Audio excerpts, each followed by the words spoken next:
Hi everyone, this is Dr. Chhoda and welcome to this episode of Ignition Time. I'm going to give you all the information you need to know about the unemployment benefits in the new $908 billion bipartisan stimulus plan. Keep in mind, this is a plan.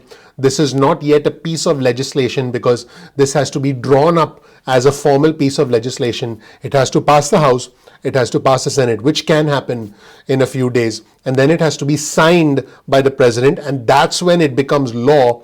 And that's when the US Treasury starts working with the states to send out all the money. In this video, I'll address two things. Number one, why are there no stimulus checks?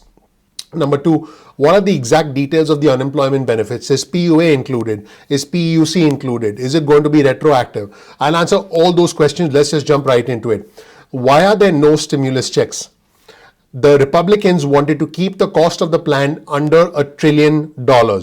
Keep in mind, this is already a $908 billion plan, and the unemployment benefits, which correspond to $180 billion, are the second most expensive part of this plan. Now, I'll be doing another detailed video next on our channel, so it'll be released after this one, where I go into detail about the entire framework of this bipartisan $908 billion framework. So definitely check out that video. This way you'll know what's the first most expensive item and so on and so forth. So you can check that out separately. But the unemployment benefits are the second most expensive component of this plan. They correspond to $180 billion in benefits, and Americans would receive $300 per week as a federal booster on top of state unemployment benefits, assuming that the state unemployment benefits have not been exhausted. So if you're getting state unemployment benefits, and if this bill is passed and becomes law, then you'll get $300 per week on top of your state unemployment benefits.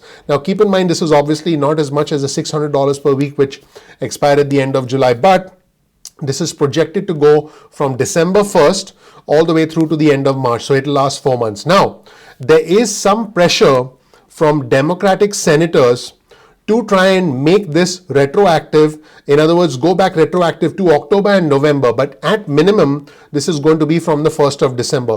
Whether the Democrats succeed in allowing, in sort of stretching this $300 per week to be retroactive to October and November, we'll find out. But, at this moment in time, we know that more than 20 million individuals are on unemployment benefits, according to data that was released Thursday by the federal government. And it's going to be a tough winter for all of us. We need money to put food on the table. We need money to pay rent. We need money to keep the lights on.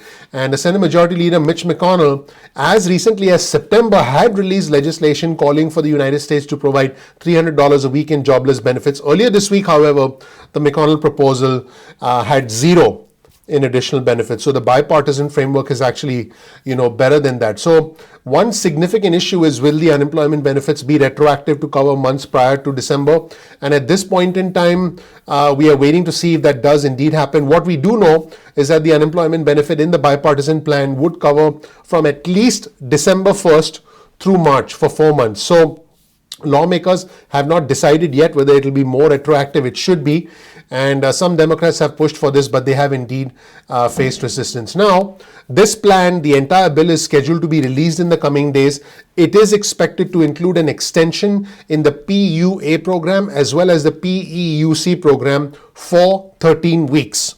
Okay, the PUA program and the PEUC program are scheduled to end at the end of this month, pending any further legislation from Congress, but it is projected that there'll be a 13-week extension of the PUA program and the PEUC program. So this is an encouraging thing. Now, Chuck Grassley and Ron Wyden, they are the two leading members of the Senate Finance Committee. They are expected to work on the specifics of the unemployment section and then create a bill that should move towards passage. Now, this was reporting from Jeff Stein over at the Washington Post, and Jeff Stein reported that Mark Warner, the Democrat from Virginia, told Heather Long from the Washington Post that the bipartisan agreement will extend PUA benefits, and the retroactivity of the $300 a week going back, before December 1st of this year is still being discussed, but at minimum it's going to be December 1st.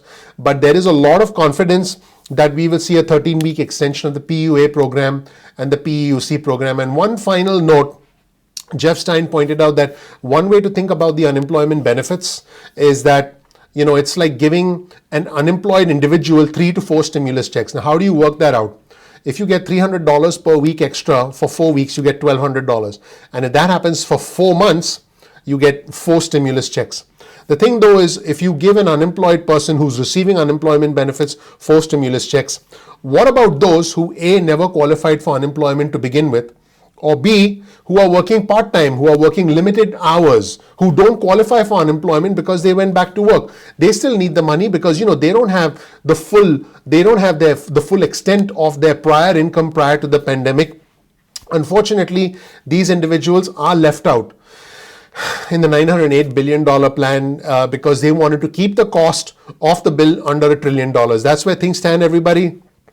I wish they had a way to accommodate everyone, but the way things stand right now as far as the unemployment benefits are concerned is millions of our fellow Americans who have seen steep cuts in their salaries, who have seen steep cuts in their paychecks, many of them who've lost their jobs permanently, had to take other jobs just to make ends meet, are now not going to qualify for any aid, which then creates an unbelievable situation where there will still be the unemployed who make more money thanks to the $300 a week federal booster than people who are employed and working few hours because they managed to get some hours. So the extent of the disparity is not going to be as much as it was earlier this year with the $600 a week booster. I mean, that was a different time when we were right in the throes of the pandemic.